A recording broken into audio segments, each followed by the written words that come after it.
Place maintenant au Focus. Ce matin, nous nous intéressons à la réaction de l'Église catholique après les affaires de pédophilie. Un rapport des Nations Unies a récemment critiqué l'attitude de Vatican après des cas d'abus sexuels sur mineurs. Le pape François vient de mettre en place une commission de protection de l'enfance. Elle va se pencher sur la prévention des abus et la protection des victimes. Au cœur de cette réflexion, la formation psychologique des prêtres. Quel changement concret peut opérer l'Église catholique pour s'auto-réformer et empêcher ces crimes pédophiles de se reproduire? Reportage en Italie de notre correspondante Natalia Mendoza. La musique était sa passion, mais aujourd'hui elle lui rappelle seulement des mauvais souvenirs. Giada Vitale a 18 ans. Il y a 6 ans, elle était l'organiste de la chorale de l'église de son village. C'est là qu'elle rencontre le père Marino Genova, le prêtre de la paroisse. Une rencontre qui a fait basculer sa vie. J'avais 13 ans en avril 2009. Un soir, il m'a appelé pour venir en sacristie. Quand je suis arrivée, il a fermé la porte. Il m'a serré dans ses bras fort. Il a commencé à se frotter sur moi, sur mon corps. Ces abus sexuels se seraient répétés pendant près de 4 ans. Il m'appelait et me disait « Viens m'aider à plier les livrets de la messe ». C'était son excuse pendant longtemps. Et donc j'allais à la sacristie, je faisais les livrets et après, il abusait de moi. Giada a tenté 2 fois de se suicider. Il y a 1 an, elle se décide enfin à parler. Soutenue par Francesco Zanardi et son association d'aide aux victimes d'abus, elle porte plainte auprès des autorités. Le procureur semble avoir fait une enquête assez complète. L'association accuse l'évêque du village de ne pas avoir dénoncé le prêtre alors qu'il lui aurait tout avoué. Et pour cause, la loi de l'Église, le droit canonique, ne l'oblige pas à le faire. Le Vatican devrait imposer dans son règlement interne l'obligation pour les évêques de dénoncer ces cas à la justice. Tout serait immédiatement résolu. L'évêque qui apprend qu'un prêtre est pédophile doit le dénoncer. Un point, c'est tout. Nous rencontrons l'évêque mis en question. Il défend son diocèse. Le diocèse n'est pas responsable des actes d'un prêtre. Chacun répond de ses actes, non? Pénalement, c'est celui qui a commis un délit qui doit en répondre. Ce n'est pas la responsabilité de l'Église. C'est dans ce genre de cas que l'Église applique la procédure instaurée par Benoît XVI en 2010.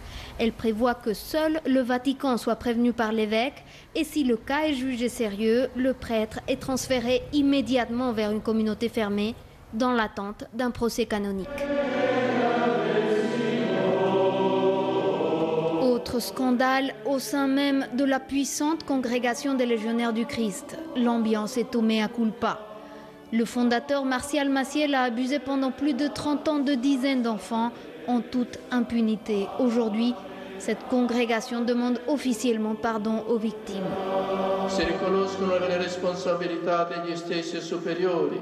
Nous reconnaissons les responsabilités de nos supérieurs, particulièrement pour le retard avec lequel ils ont traité ces affaires. Et nous demandons pardon aux victimes de Maciel. Après des années de déni, l'Église a décidé de regarder le problème en face.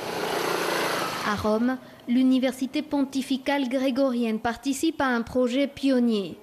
Nous assistons à la première formation psychologique pour religieux qui aborde le thème de la pédophilie.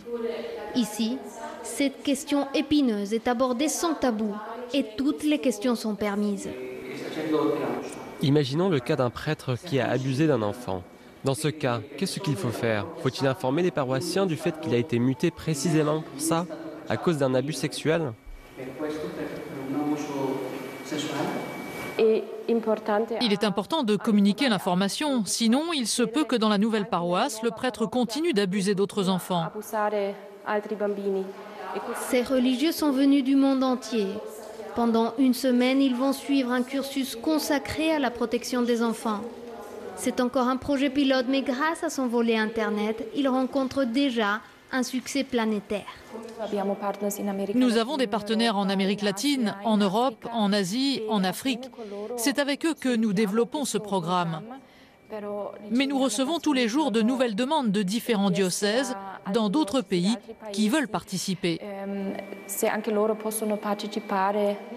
Objectif du programme, affronter les erreurs du passé pour prévenir les délits pédophiles.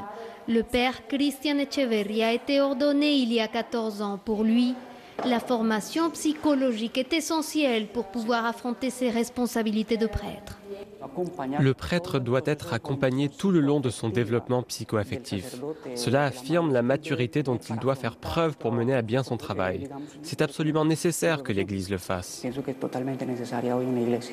Le père Hans Zollner est en charge de ce séminaire. Selon lui, il s'agit ici de confirmer, de clarifier les vocations des religieux. L'Église doit se rendre compte que le monde a changé. Elle doit offrir à ses membres une façon de trouver un équilibre pour vivre avec leur propre sexualité. 2 fois par an, dans 10 pays différents, s'organise ce type de séminaire. Une petite révolution encouragée par le pape François.